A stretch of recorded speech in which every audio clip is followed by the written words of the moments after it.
Thank you so much, Dr. Hahn-Tapper, for having us here. It's really wonderful to be here, and especially in the context of this program, this amazing program that you've created in Judaism and social justice.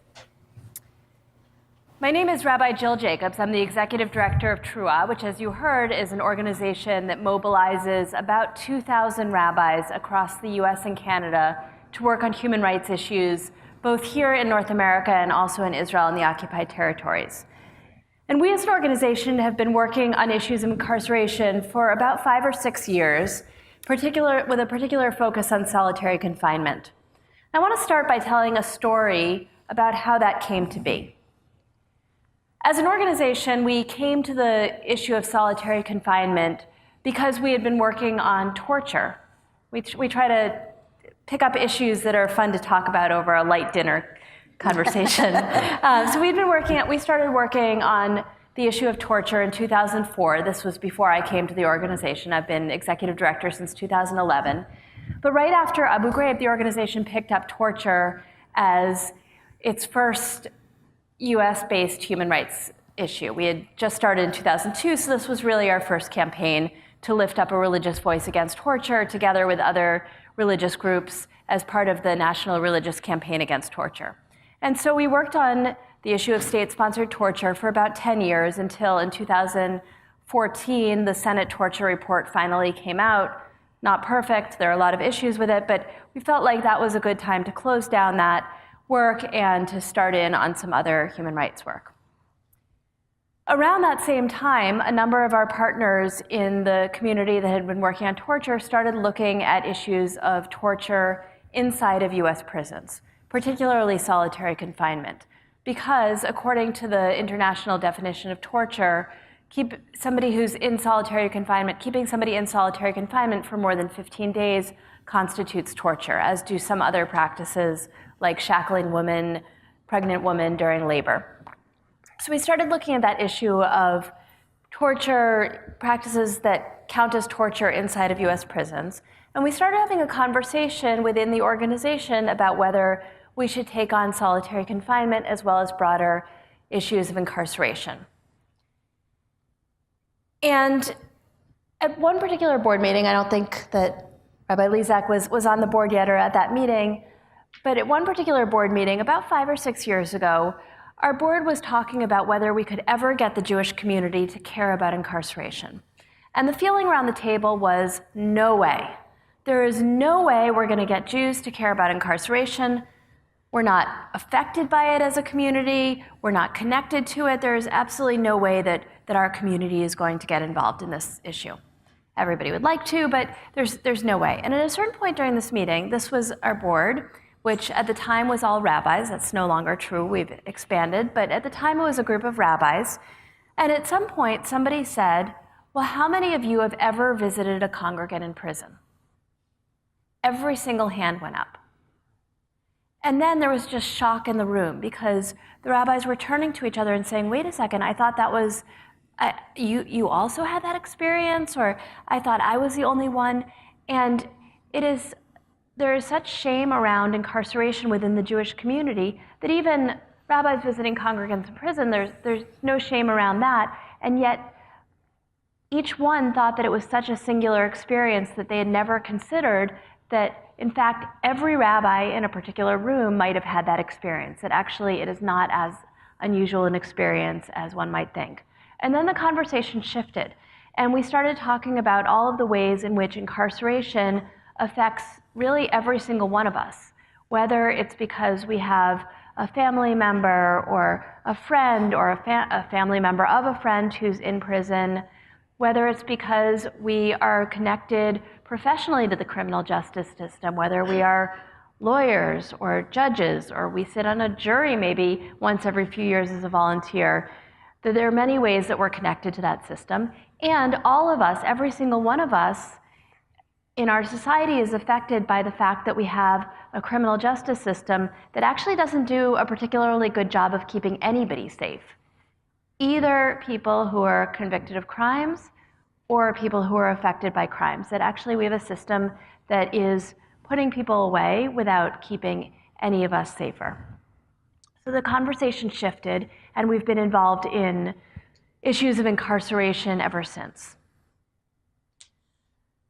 I just want to throw out a couple of statistics just to say why it was that we as an organization, I believe that all of us should see why we as an organization saw the issue of criminal justice and incarceration as a crucial human rights issue, and why I think all of us as a society should look at this as one of the most important human rights issues in America today. The United States, as you might know, has the highest rate of incarceration in the world. 25% of incarcerated people in the world are in this country.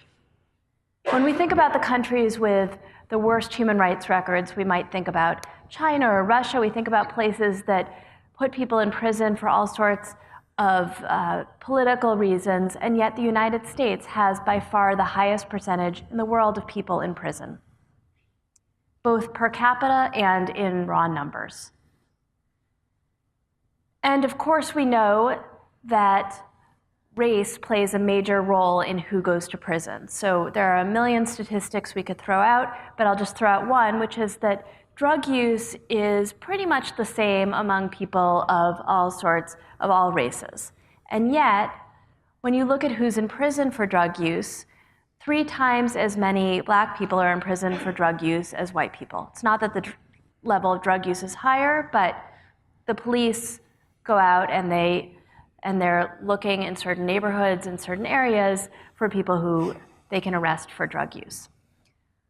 So incarceration is one of the major racial issues in our country, and it's one of the most important human rights issues in our country, and it's very much a hidden issue because people who are incarcerated are not living down the block from us. They're often put in very far away places. I'm in New York, and some of the major prisons in New York are basically practically in Canada, right by the Canadian border.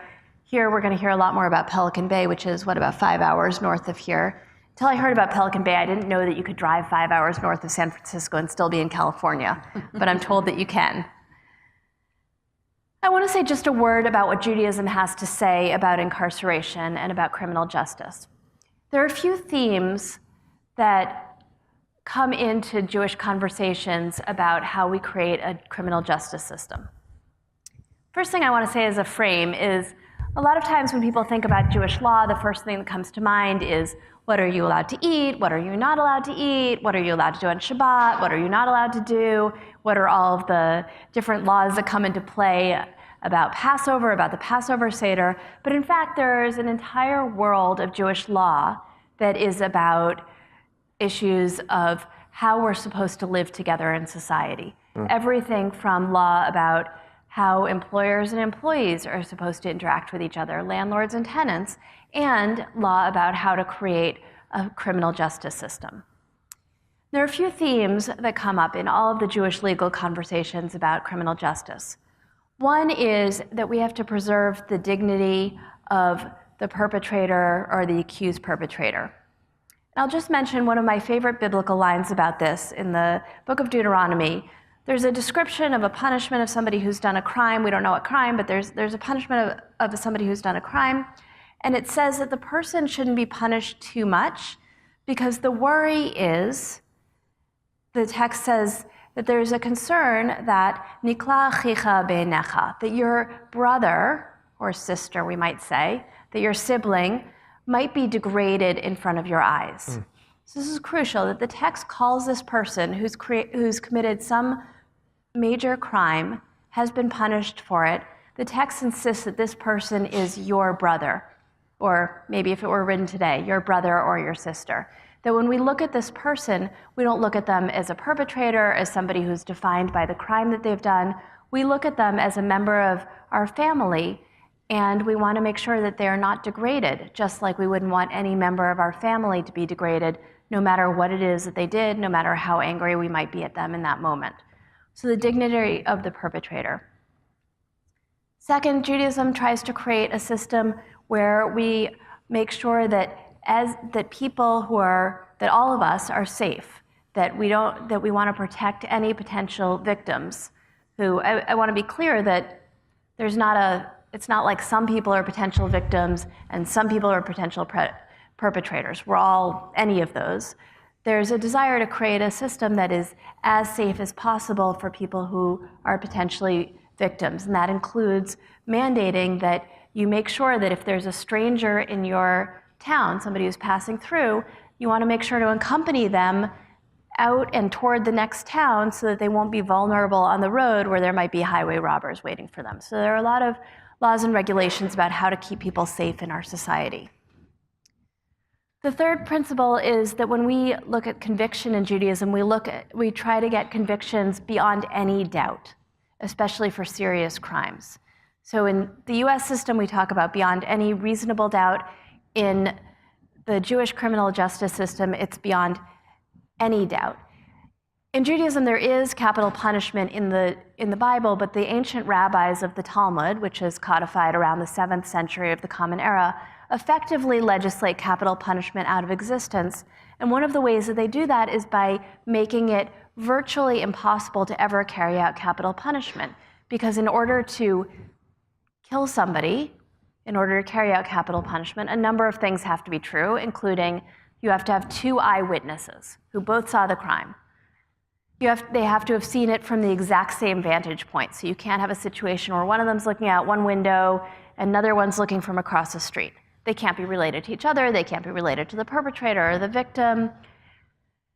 They have to give a warning before the crime happens. So imagine the scene. You're standing on the street with your friend, who's going to be the other eyewitness, and you see somebody pick up a gun, point it at somebody else. You have to say, hey, do you know that you're about to commit a crime, that if you do that, then the punishment is capital punishment?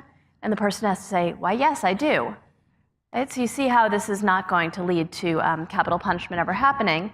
And the rabbis like to ask questions not only about the crime, but also about other things in the environment. Famously, one rabbi liked to ask about the stalks of the figs. So imagine you have just seen a murder, and you're being questioned as an eyewitness, and they ask you, what was a murder weapon? What was the person wearing? All sorts of things like that. And then they say, the fig trees. Were the stalks of the figs, were they green or brown? I don't know. I wasn't looking at the figs. I was watching this murder. Right? But they're asking so many questions because they want to make sure that there is absolutely no doubt. So we know from the US system, of course, that there is a lot of doubt that enters, and we unfortunately have too many situations of having innocent people who are on death row. So the Jewish system of making sure there's no doubt, because you even know about the fig trees, tries to make sure the capital punishment actually never happens. And prison is not a part of the classical Jewish criminal justice system as a punishment. There are a few cases where there's some kind of detention until the trial is finished. If you think somebody might escape, there's a few places where you might use that kind of detention in the Bible. When Moses doesn't know what to do with somebody who's violated a law, that person's put in some kind of detention while Moses goes and asks God what to do and then comes back. And so prison is not considered something that is a normal part of the system, except in a couple of cases. One of those cases is when there's a situation of manslaughter. So somebody has accidentally killed somebody else, and probably that victim's family is going to want to get revenge. And so there's an entire system created of cities of refuge where the person who committed the manslaughter goes so that they can be protected from the person who's going to try to run after them. But I want to be clear that those are not prisons. They are cities, and there are a lot of regulations that are created to ensure that those are livable places. So the person goes, they take their family. If it's a rabbi, they take their students. If it's maybe the students can even take the rabbi. There's provisions for Torah study there. Other people are brought in, so it's not just a city of people who've committed manslaughter. It's a mixed city. There are a lot of the rabbis go through a whole process to make sure that these are very livable places where people don't feel like they can't live their full human life just because they accidentally killed somebody. And in general, prison is seen as something that is part of the non-Jewish world. So the first person we know of who goes to prison is Joseph. He ends up in this dungeon where Pharaoh throws him. We have prophets like Jeremiah gets thrown into prison by the king This is not considered a desirable situation. This is considered something that is, those people over there do it, or it's the terrible king who doesn't like the prophet. It's not something that should be part of our normal system. And even in medieval times, when prison starts to enter the system because Jews have some autonomy over some of their internal affairs and are now looking around at what other communities do, the rabbis are very, very uncomfortable with the idea of putting people away. And then the final principle that is crucial is that the role of any punishment is tshuva, or return to one's best self. The idea is not punishment for punishment's sake, but rather punishment because it is going to bring you back to who you were before. In the American system, when we put people in prison, we often are essentially reducing them to the worst moment of their lives. And the idea of tshuva is saying, you might have done something really, really bad, but if you do full tshuva, you come back to your best self. And famously, as the medieval philosopher Maimonides said, when somebody has really done tshuva, they can say, that person who did that thing, that wasn't even me. So you're no longer judged for your worst moment. So I'll just say a word about the work that Trua has done over the last several years.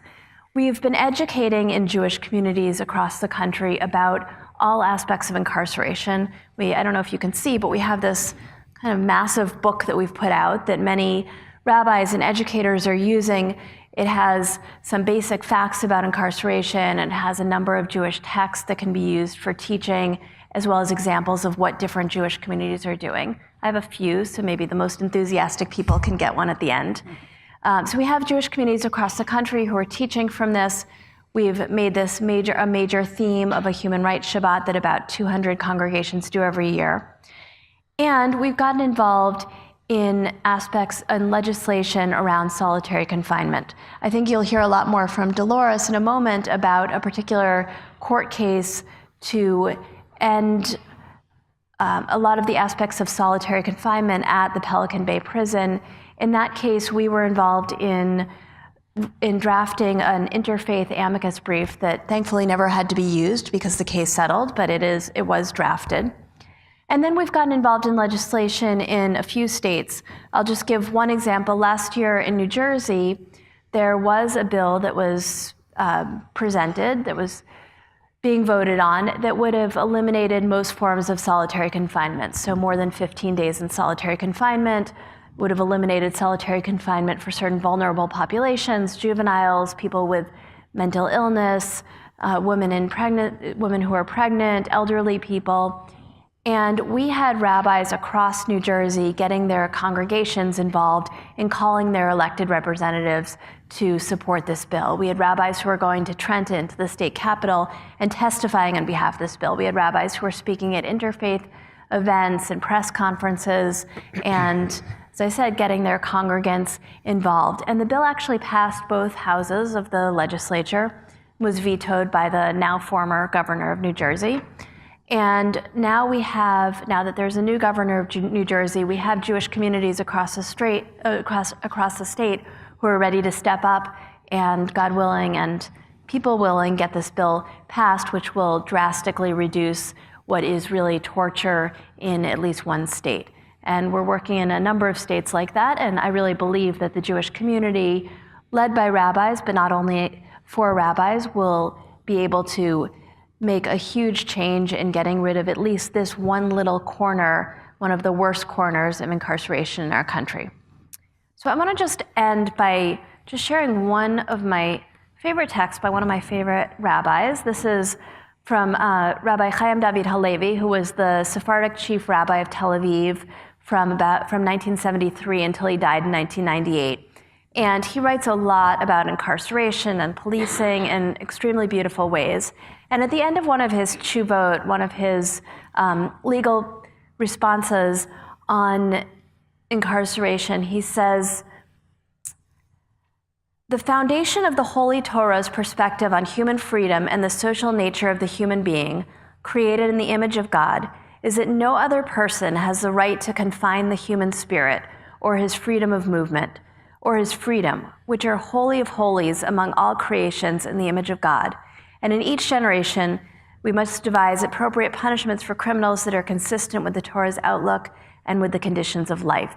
That is, whatever kind of criminal justice system we create, we need to remember that nobody has a right to confine the human spirit, and that everybody has I'm summarizing, or just paraphrasing what he says right now, but that nobody has the right to confine the human spirit, and also that whatever we do has to maintain the dignity of every single person who is created in the image of God.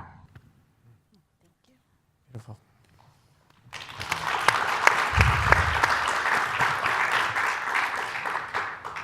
Good evening. I'm Michael Lee Zak. I currently work at Glide, which I'll tell you about in a few minutes. For 14 amazing years, I was a congregational rabbi at Rodef Shalom in San Rafael, a profoundly holy place. I think some of you are here tonight from Rodef. Welcome. Love you guys. About 5 years ago, while I was on sabbatical, I was taking the ferry from the Larkspur Terminal into San Francisco, and in my hands I had a book called The New Jim Crow, written by Michelle Alexander, which should rise to the top of your list if you're interested in the subject. And there I was reading it, taking the ferry right past San Quentin. And the book talks about racism that is baked into the mass incarceration system. And there, on that ride and on the ride back, I knew that soon I had to get myself inside San Quentin.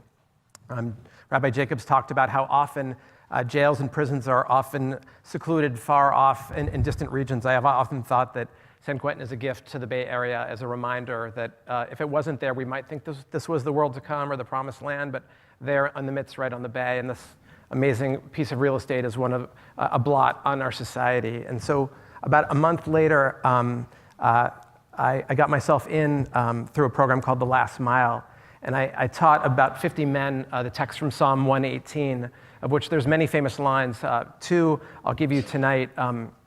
I was sitting in a circle with them, many men who had committed murder, and some of them were lifers, who said, it was really powerful to be studying this text. One of the lines in there is, Min ha-metzar karatia anani b'merchavia. It said, out of the metzar, out of the narrow place, I called out to God, and God answered me from a place of vast expansiveness. So there's this movement in the psalm from being squeezed to being liberated. And there I was in this place of being squeezed in this beautiful Bay Area of ours. And it talked about this image of how do you go from here to here. Later on in the psalm, there's a line that says, Evan ma'asu habonim hayta l'rosh pinah, which translates to that stone that the builders discarded, that they thought was not good enough for the building, ultimately became the Rosh Pinah. It's often translated as the cornerstone, but actually it's really the capstone of the building. And as I was teaching this line, a man behind me said, Rabbi, when you talk about that stone that was thrown away, it sounds like what the psalmist was talking about is all of us in here. It feels like society thinks of us as disposable human beings. And I said, we talked a lot about this process of teshuvah, of what does it mean to have a pathway to make amends and to become whole again. And so it was while I was teaching this group of 50 men through The Last Mile that I noticed the juxtaposition between the racial makeup of the men I was sitting with inside San Quentin as juxtaposed to the population outside. Marin County, as of 2010, was about 80% white. And there in that room, and in general at San Quentin, the number's roughly 70 to 75% are men of color. So there I was, congregational rabbi to 1,100 families, and really thinking that somehow the Holy One dropped that book into my hands and summoned me to do a little teaching. I gave a sermon on Rosh Hashanah 4 or 5 years ago and built a weekly New Jim Crow working group where we unpacked issues of white privilege and thought deeply about what we might be able to do, how we might be able to use our power as a congregation of committed people committed to justice to bring a little bit of light into the criminal justice system. And bit by bit, we set out on different field trips, and over time built pathways in so that still to this day, a group of congregants from Rodef Shalom go in monthly to sing with the Jewish group at San Quentin. This Passover will be the third Passover in a row where A group of amazing people have made Passover Seder for, it's up to 170 men at San Quentin. In the kitchen at Road of Shalom, Chef Jeff Kirschbaum of the Mighty Mitzvah Kitchen made an untold number of matzah balls and brisket that like descended from the heavens that then made its way into San Quentin. And for months afterwards, I would hear stories from men of like, you make sure to tell that Chef Jeff that was the best meal I've had in 25 or 40 years. And so this idea of what would it mean to turn the dial on the new Jim Crow? What would it mean to bring more justice into the criminal justice system and more compassion? And we built relationships with the San Francisco County Jail and the jail in Vacaville, where we taught a group of people on the prison hospice there about Jewish rituals around death and dying, and taught them about tahara and shmirah. Somewhere in the middle there was through Rabbi Jacobs and Trua that there was a gathering in New York City about what would a Jewish response be to mass incarceration. And there I met many people, including some people who ultimately introduced me to Dolores Canales. And I'll tell you, we're in the presence of one of the great souls I've ever met, who is doing incredibly righteous work. Dolores, she'll tell you more, but rents a bus 4 or 5 times a year and drives 50 plus people from Orange County all the way to Pelican Bay. It's about a 15-hour bus ride. 3-year-olds and 73-year-olds to visit their brothers and their uncles and their fathers. And when I learned about this and I looked at a map, I realized that San Rafael was at about the halfway spot. And so we offered to host Dolores. And so you got on the bus around midnight, and your bus would pull into the parking lot around 7 a.m. And we'd been working diligently for the past days before to prepare a 5-star breakfast for folks who'd never met Jews before, mostly. And we saw people who had been broken by this system, who sometimes couldn't afford to fill their tank to get across town, let alone to drive a 14-hour drive. And you built this moving angelic ship that brought them to visit their families for an extended weekend. And at the end of your hour or 2-hour visit, we fed you. We would go into the sanctuary, and we would put Torahs into the hands of people, some people who did not speak English and had not met Jews before, and we would sing together. And invariably, there would be tears on in all of our eyes of the relationships we had built. So I'm just so grateful that you're in my life and that you're on the stage, and I can't wait for you to share more holy stories. About 8-9 months ago, I left Road of Shalom and started working at Glide Memorial Church, about a 2-hour drive from here, and in some ways on a different planet, from walking from Pacific Heights to the Tenderloin every day is like visiting 2 different Americas. Glide is a church that, amongst many other things, I think of it as really a justice juggernaut that has over 50 programs, from feeding 2,200 meals a day to helping men unlearn violence, men who've hurt people to unlearn violence, and women who've been hurt, and a family, youth, and child care center. I'll tell you about 3 of the programs that are inspiring the most at Glide. One is a program called Harm Reduction. Until my suburban tochas made its way to Glide, harm reduction meant to me you got to wear a bike helmet or like a seatbelt. In the Tenderloin, harm reduction means that we give out close to 1.5 million clean needles every year to people who are addicted to drugs. I didn't even know where I landed on policy issues with regards to drug addiction, but what I learned from the people on our harm reduction team, who are really some of the most righteous people and inspiring people at Glide, these are people who have made tshuva in their own life, people who themselves were addicted for years or decades, and through compassionate programs like Glide has turned their lives around, and now walk the streets and will test people's drugs to make sure that there's not fentanyl in their drugs that would kill them. We'll test people instantaneously for HIV and Hep C and get them treatment. And if and when they ever want to get treatment for their drug abuse, we help connect them to that. There's a drug I learned about that's called Narcan, that when someone ODs on an opioid, that Narcan reverses the power of that drug and helps people who would have died come back to life. I think about the second blessing in the Amidah, which talks about a God who gives life to the dead, which a lot of progressive Jews said phooey to, like, no, we're not going to we don't believe in that. But Narcan is a drug that Glide gave out over 150 times last year that brought people back from the dead. Maybe the last program, second to last program I'll tell you about, we have an alternative to incarceration program called LEAD, Law Enforcement Assisted Diversion, for low-level drug offenders and people who are prostituting themselves to buy drugs. Right now, SFPD, when they pick up someone who's got 10 grams of cocaine or heroin, will call up Glide and say, we're in an alley south of Market, and the Glide LEAD team gets in a van and meets that person there and surrounds them with love and compassion and sees, rather than a drug addict right there, they see the Tselem Elohim. They see the image of God in that person and surround them with love. And I hear story after story about how the compassion with which people show up helps turn people's lives around and helps them feel loved for the first time maybe ever. And we connect them to programs like Glide.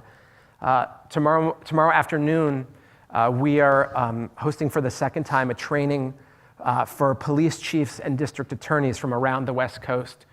There's a police chief at the University of Oregon named Matt Carmichael, who is a prophetic thinker who said, somehow got connected to Glide and loves the work we do there and understands what we do with our security team downstairs. We've done a really good job at training them how to de-escalate situations with people who have issues with mental illness or addiction issues.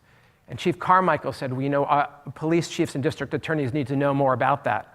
So we are piloting a program end of last year and this year to help police officers and district attorneys be more compassionate in their work. We all know what happened in Sacramento last weekend with the young boy who was shot 20 times in his backyard. The district attorney from Yolo County will be at Glide tomorrow night and was with us in December. And Chief Carmichael said, you know, Rabbi, last time I sent you the guys who were totally bought in on this issue, the ones who are really down with compassion. He's like, this time it's not going to be as easy on you guys, and it's not going to be easy on my guys. I'm going to send you the ones who are a little more entrenched in their work and might be a little bit more judgmental or racist in their system. So you've got work cut out for you. So it's a 3-day training, Monday, Tuesday, and Wednesday. And I really think of Glide as this high-rise holy of holies. It's like a tshuva factory that helps people turn their lives around who've encountered more tsuris, who've been in the Meitzar, in the narrow place, maybe the narrow places than I've ever known. And we help connect them to places of hope. And I'm really proud of the work we did at Road of Shalom on so many levels. This work that we're doing at Glide now, I think about what does it mean to turn the dial on the new Jim Crow and to bring more compassion into the criminal justice system.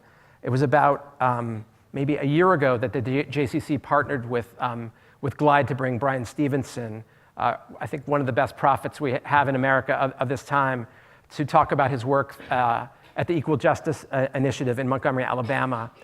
Brian's got 4 points that have become the Torah of my justice work. He says that we have to get proximate, we have to get close. I can't see any of you right now, I trust that you're there, but we have to get close and look one another in the eye. He said we have to have the courage to tell a new narrative, that the narratives we've been working with of Jew and Christian, of black and white, of rich and poor, those don't work and they keep us apart. He said we have to tether ourselves to hope. He said the opposite of hope is injustice. And the last thing he said is that we have to do uncomfortable things. And I can tell you, my first 6 months walking through the Tenderloin and hearing people scream out my door and seeing people inject drugs and dirty sidewalks is incredibly uncomfortable. And I can say to you, there's more meaning coming into my life than maybe ever has. So I extend an invitation from this stage up here to any of you who want to get close and tell a new narrative and try and do uncomfortable things, to come visit us at Glide. We need over 85 volunteers every day. In about 3 weeks, 80 plus people from Glide and my wife's congregation, the Kitchen, are making pilgrimage to the museum that Brian Stevenson is opening in Montgomery, Alabama. There's a memorial that they're building to the 4,400 known victims of lynching, and a museum that tells a story from slavery to mass incarceration and the through line that has not stopped. Brian Stevenson said, slavery didn't end in 1865, it just took on new forms. So we're making pilgrimage, a very difficult pilgrimage, and we raised money to bring 25 Glide staff members, many of whom couldn't have ever afforded to go themselves, and some who've never left the Tenderloin, to go with us. And we trust that this pilgrimage is going to change us and change Glide, and God willing to change the city, and to bring some of that light and holiness and a little bit of an American tissue of a project back here to San Francisco.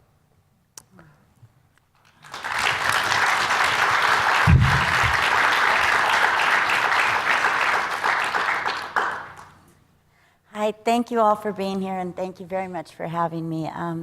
This is an amazing panel, just amazing speakers, and I'm already inspired and encouraged just being here with Rabbi Jacobs and Rabbi Lee Zak. And so my name is Dolores Canales, and I'm co-founder of California Families Against Solitary Confinement. I got involved in the issue of solitary confinement when those that were incarcerated decided to go on a hunger strike, and they were going to start it on July 1st, 2011. And prior to the hunger strike, my son had been in solitary confinement for 10 years, and I didn't really give it too much of a second thought. I kept figuring like they were gonna let him out someday because they had to figure it out. But then I started hearing stories of individuals that had been held in solitary confinement for 25 and 35 and 40 years. And I realized they had no intention of changing the system or ending the use of solitary confinement. So prior to the hunger strike, my son sent letters that were written to the governor, to Matthew Cates, and to like 200 organizations. And he said, you know, Mom, please make sure and get all these packages mailed out before the hunger strike. And I remember he announced that he and his fellow prisoners would be going on this hunger strike until their demands were met. And their demands were to, end group punishment, because they were always getting punished as a group rather than individual accountability, and to end the use of solitary confinement indefinite, they called it, because at that time California was using solitary confinement indefinitely on arbitrary purposes, which meant you could be held in solitary confinement for 20 and 30 years behind drawings, having possession of the book The Soledad Brothers, or something that they still use, other prisoners' statements against them, but those people remain unidentified. But what really got me about these demands was they were going on a hunger strike, and one of the demands was proper and nutritious diet. That was one of their 5 core demands that they were willing to die for. And then another one of their demands was education and programming, because they had been confined in these cells for decades at a time with no programming. It is provided at that time if the families could pay for it. We, thank God that I had friends that helped me pay for courses for my son. He studied in civil litigation, paralegal studies, numerous law courses that we were able to provide, and writing courses, things like that. So my son did have that. But if somebody's sitting in there and doesn't have someone, you could just sit in that cell and languish until your mind takes over and drives you insane. And so I immediately got involved because I also have experienced incarceration. And I spent over 20 years of my life in prison behind a drug addiction. I mean, once I stopped using drugs, I quit going to jail. So it was behind a drug addiction that, I could have been given rehabilitation for, or something like that. But I don't look at that as a waste. If anything, it made me realize, what we do to human beings, confining human beings in cement and steel and cages, is what really got me involved in the movement of the hunger strikes and solitary confinement, because I realized, for one, that California Department of Corrections and Rehabilitation was not going to meet demands. That's just not what they do, and that they might very well let them starve to death. And what I also realized, as you were speaking about, what I felt at the time was that God gave me the strength and inspired me to get involved in this issue, because the very character is that we befriend one another. To be human is to have other people's existence around us, And when I saw that on the carton of eggs, many of you probably voted for Proposition 2 in the November 2008 ballot for the confinement of chickens. And if you read your carton of eggs, and they're the certified humane standard for the chickens, is you're being guaranteed that the chickens had comfortable resting places, proper and nutritious diet. I mean, they had the hunger strike demands, and that they had the ability to engage in natural behavior. And when I read that and when I found that, it just broke my heart as a mother, because I thought, you know, the ability to engage in natural behavior, but yet here we're holding human beings without access to sunlight, without even so much as being able to hold your loved one's hand. And I thought, my God, what are we doing? It really woke me up to even my own experience. I was, you know, I had spent time in prison and didn't really think too much of it. It was that learned behavior that oh gosh, I can't think of the word right now. In other words, because I did use drugs, and, you know, that I actually, you know, this was the right thing to do to me, to keep, you know, incarcerating me rather than, you know, seeking out. I deserved it. That's the word I was thinking of. And so, you know, how this began, and I started meeting other family members, and they would tell me, my dad, you know, I haven't held my dad's hand since I was 5 years old, and here I'm speaking to a 25-year-old young lady. Or meeting a mother that, you know, she's on her deathbed and for 20 years hasn't been able to hug her son. And as I started meeting these family members and hearing these stories, I realized that we needed to do something, and we needed to continue to push through until something was done. And so we immediately got involved, you know, going to Sacramento, having protests at the State Building and rallies, getting involved with other organizers and advocates, and also with National Religious Campaign Against Torture. And that is how I got involved with Rodolphe Shalom. We were on a conference call, a national conference call, because I started organizing family visits for the family members, because many they couldn't afford to see their loved one, or they couldn't make the long trip up to Pelican Bay from Southern California. And here you had family members that didn't even talk about having an incarcerated loved one. And when we first pulled up to Rodolphe Shalom, and we're getting off at 7 o'clock in the morning, and here's all this whole synagogue of people like running out to meet them and hugging them and greeting them and saying, come inside, there's food. So many family members just broke down crying. I remember that first bus trip so good. That's actually encouraged me to keep doing them even more, because the experience was so beautiful. And what the families kept saying was, they don't even know us, and they just love us so much. They don't care that we have an incarcerated loved one. And that love that was pouring out, it was just so beautiful, and singing in Hebrew, and just the love there that has continued. And I think we've been doing this for 4 years now, taking the buses up and visiting. And Rabbi Lee Zak is no longer at Rodolphe, but Rodolphe has continued on with all the amazing people. We even have some that join us on the bus trips, and that come and have befriended the families, and actually they could do a bus trip without me.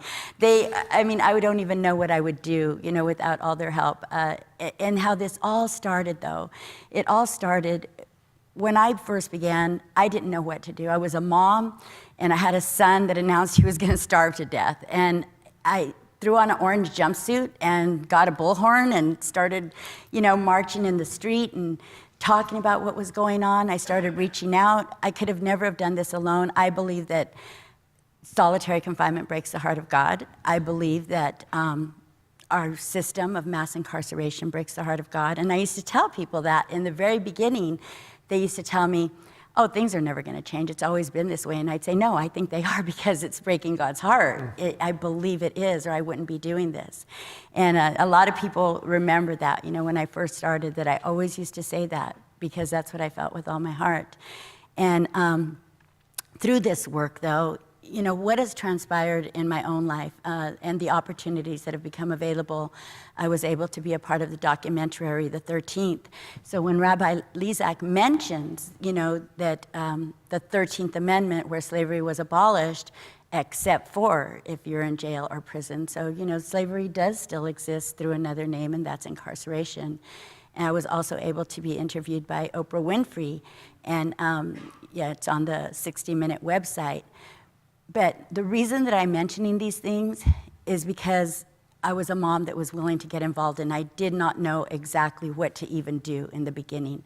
But because of so many people that were willing to embrace the family members and that were willing to help and say, what could I do? You know, I mean, I could still remember the very first day that I met, at the time she was the director for the LA chapter of the National Religious Campaign Against Torture, Virginia Classic, at the State Senate, August 23rd, 2011. And she came up to me and she said, you know, NRCAT, which is National Religious Campaign Against Torture, wants to support the families. We are here for you. We are willing to do whatever you need.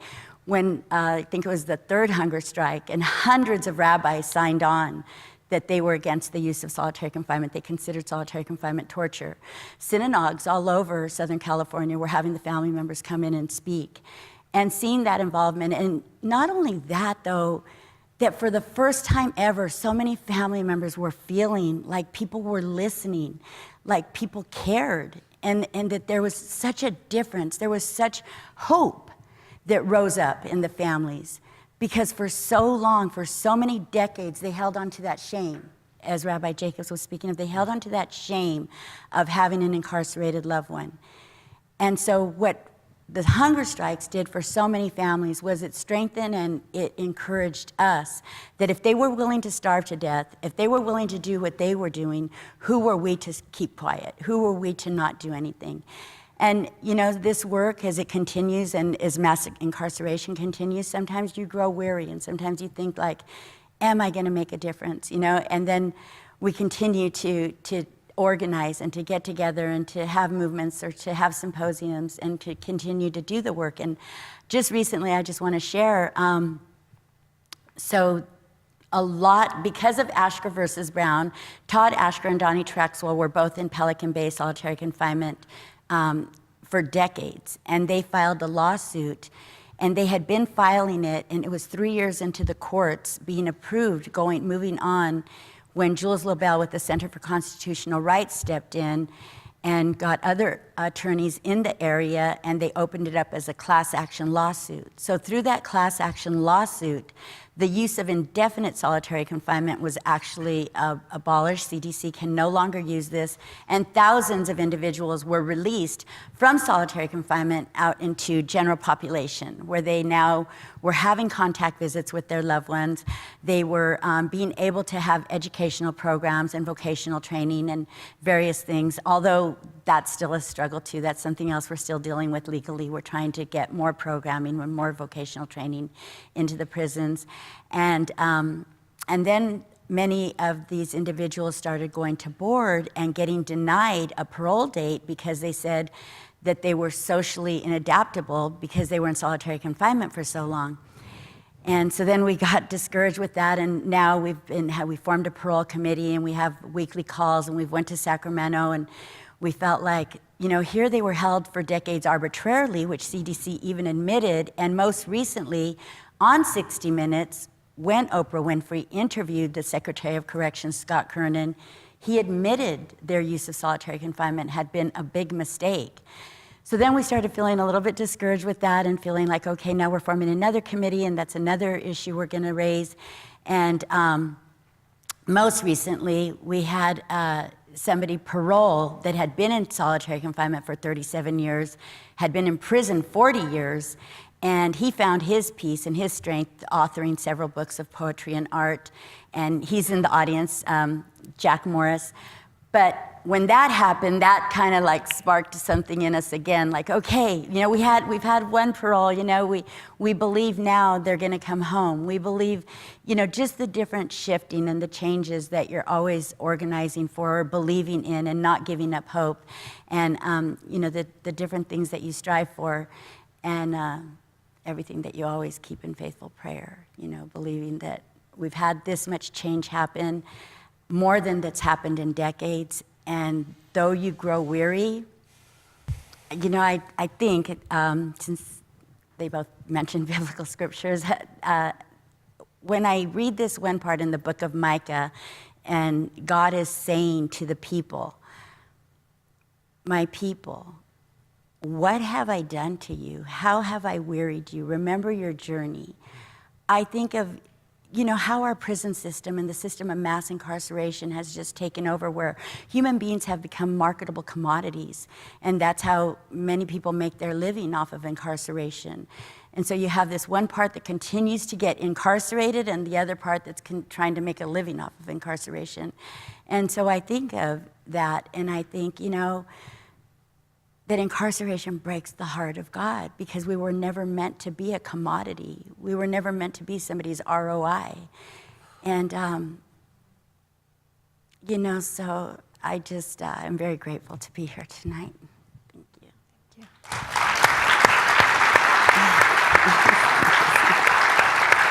Well, I have 1,000 questions I want to ask both of you, but I think that given the time, we should open it up to questions from the audience. Great. Which I think, Stephanie, I can't see you, but I know you're out there. If you have a question, just raise your hand. We'll come to you with the mic. Or a comment. Don't be shy. Anyone? Okay, sorry, I'm just going to crawl over. Maybe say your name before your question so we can relate back to you. Yes, my name's Jack Morse, and I've known Dolores about 5 months. So I have to ask, is there a time period on which buses will no longer travel to help the families of incarcerated men and women? When there's no more prisons.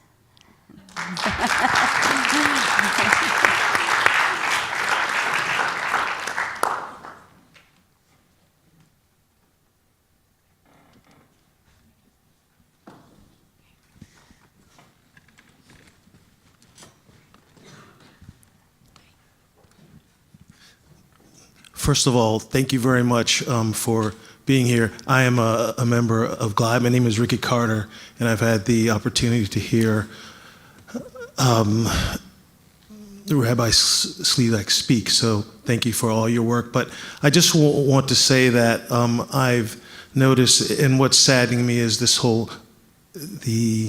opioid epidemic, which has now become a big cause, because it saddens me that the fact that when there was a crack issue going on in the drugs that were affecting the inner city, how that was a scourge and that needed to be dealt with a strong hand, whereas it was even on 60 Minutes, one of these shows a few years back, where now that the opioid epidemic was affecting Johnny in Vermont, and it was affecting different types of culture, that it was not to be hard fast, but the police would even send the kids to pick them up off the street and send them to halfway homes and get help, whereas that was not the same process that was for the inner city kids or people of a different color. So I just hadn't seen it being so blatant, that the fact that now we have, because it is affecting a different race of people, that all of a sudden it's even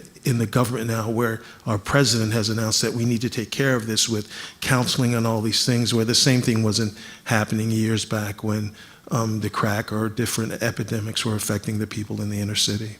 So thank you again for all of this, because it's nice to see that the communities can come together to help us all, because as they say, a high tide raises all. Thank you. Thank you. Thank you.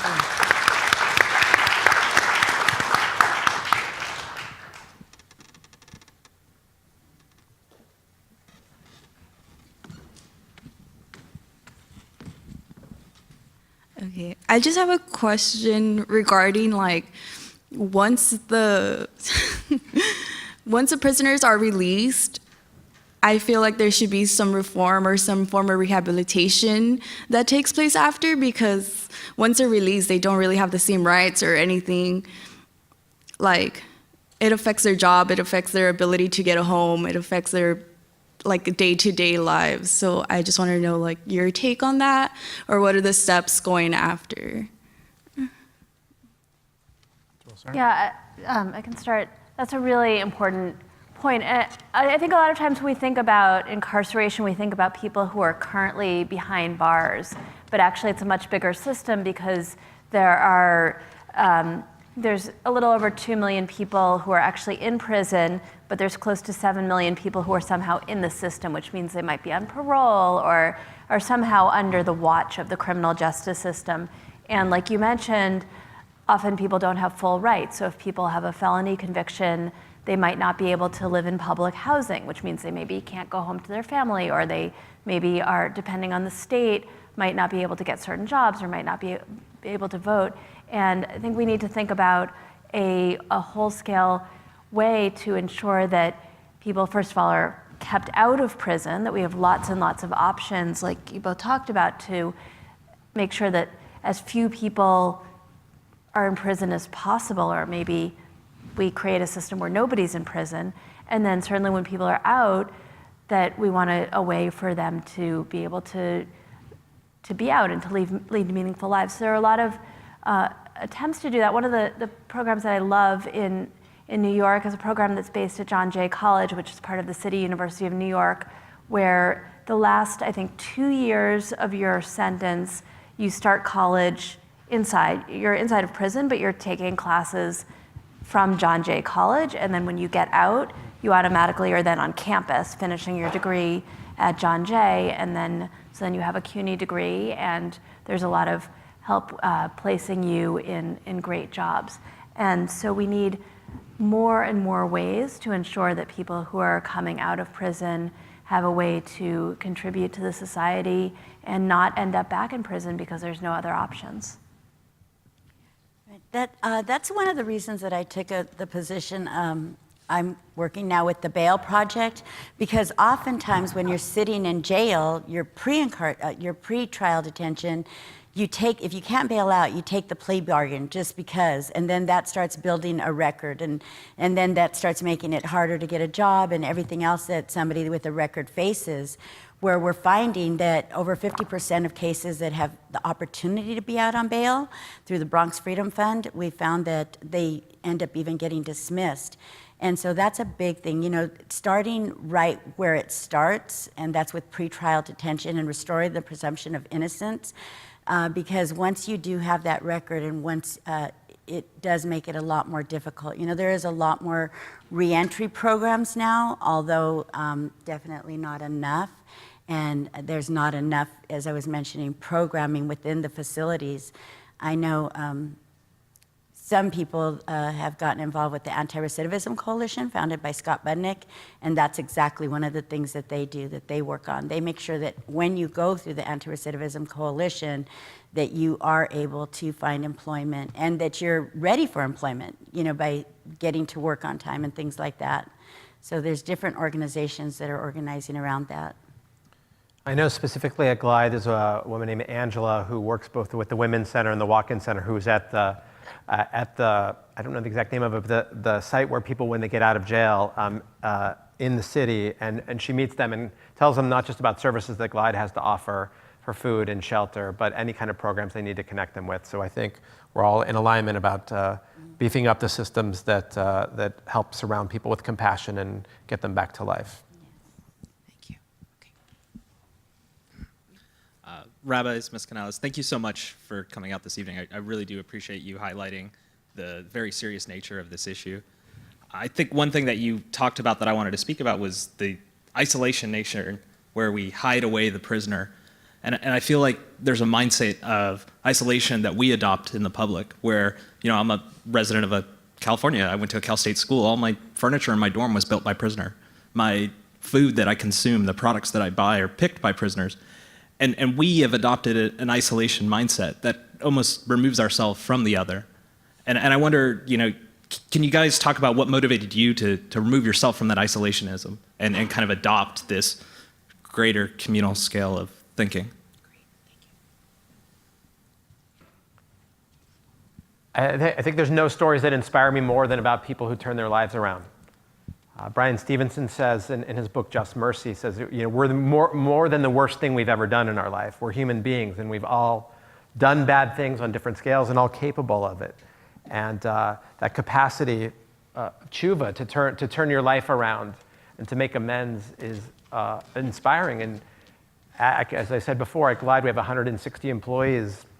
I don't know how many of them have been through the criminal justice system, But week by week, I hear of more and more people who turn their life around.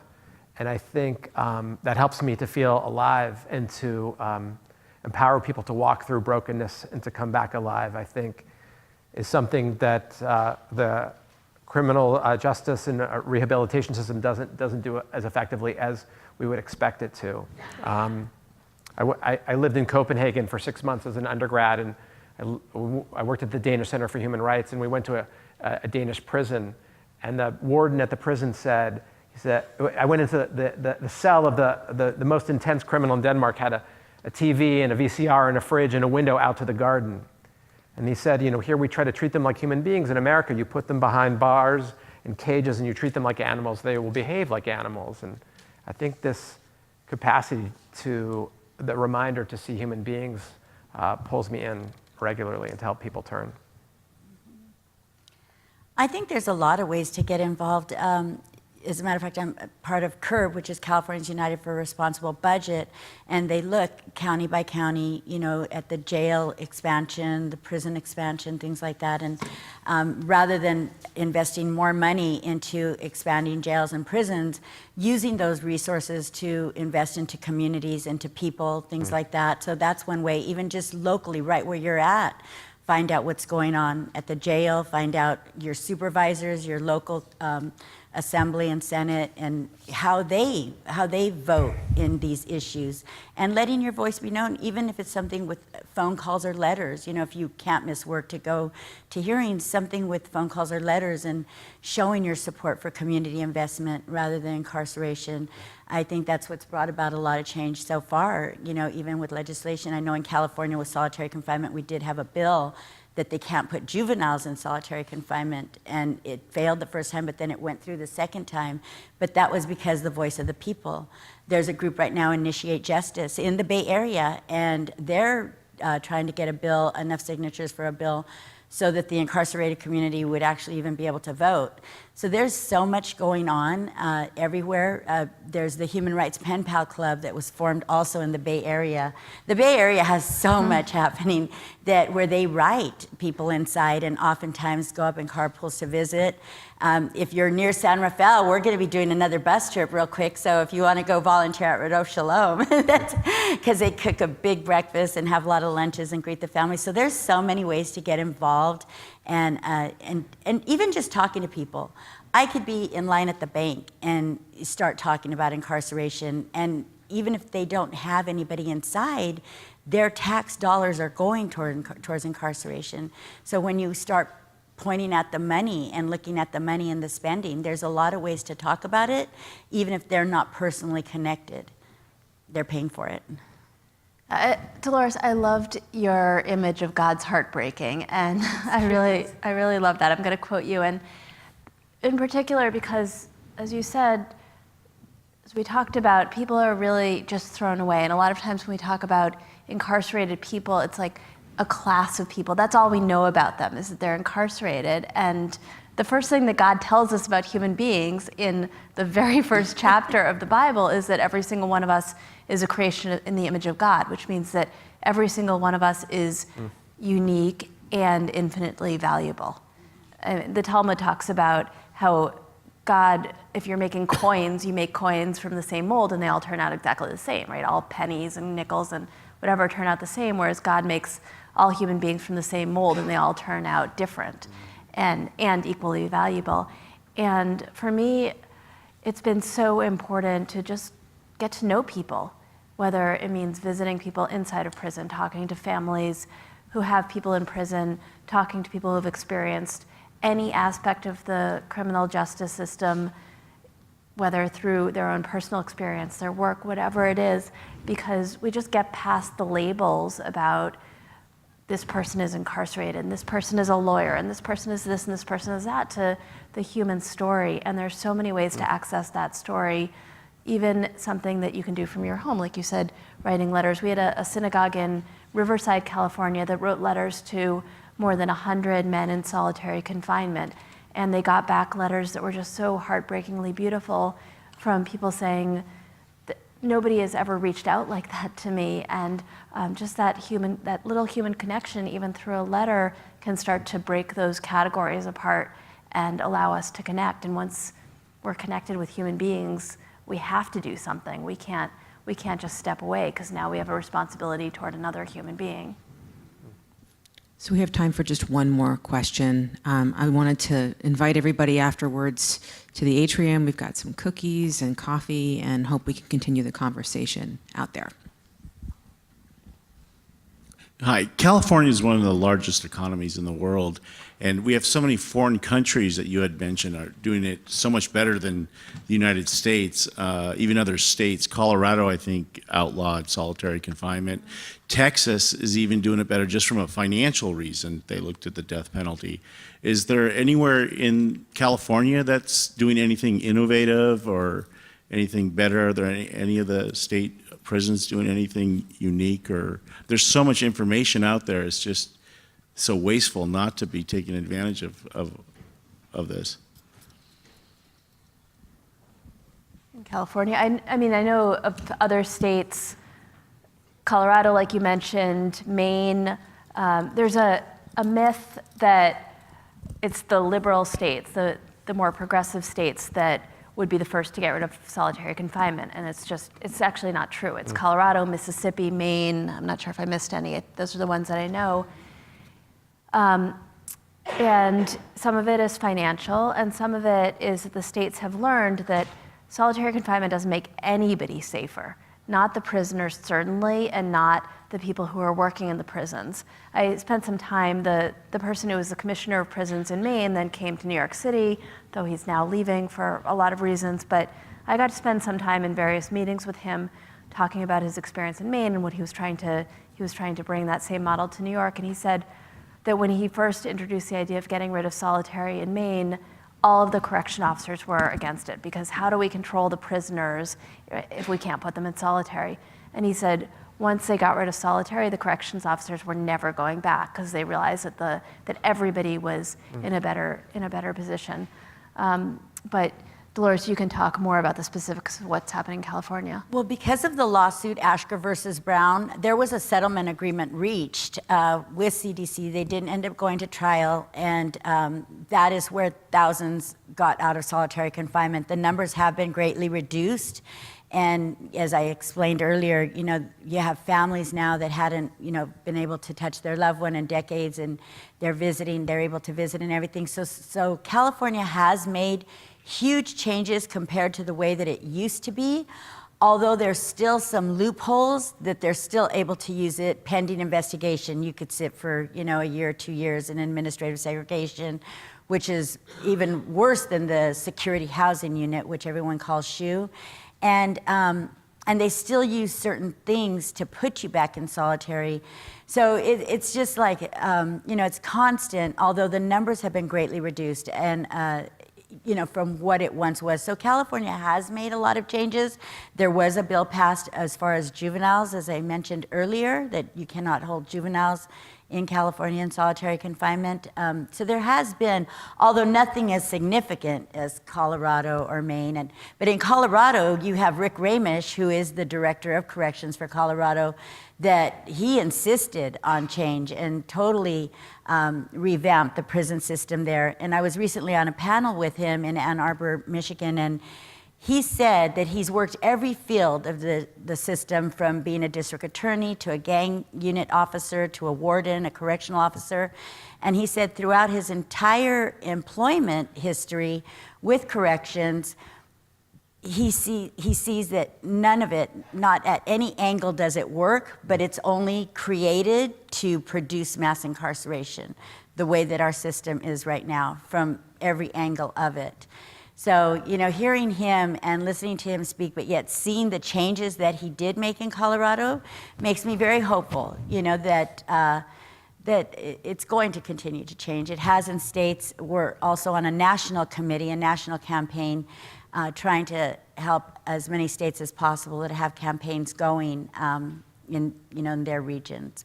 But we have come a long way in California compared to where we were even just 5 years ago. I think on that note, we are going to thank our panel for being here, and to USF and to Aaron. And I think we can all agree that they are doing holy work. So thank you all. Thank you.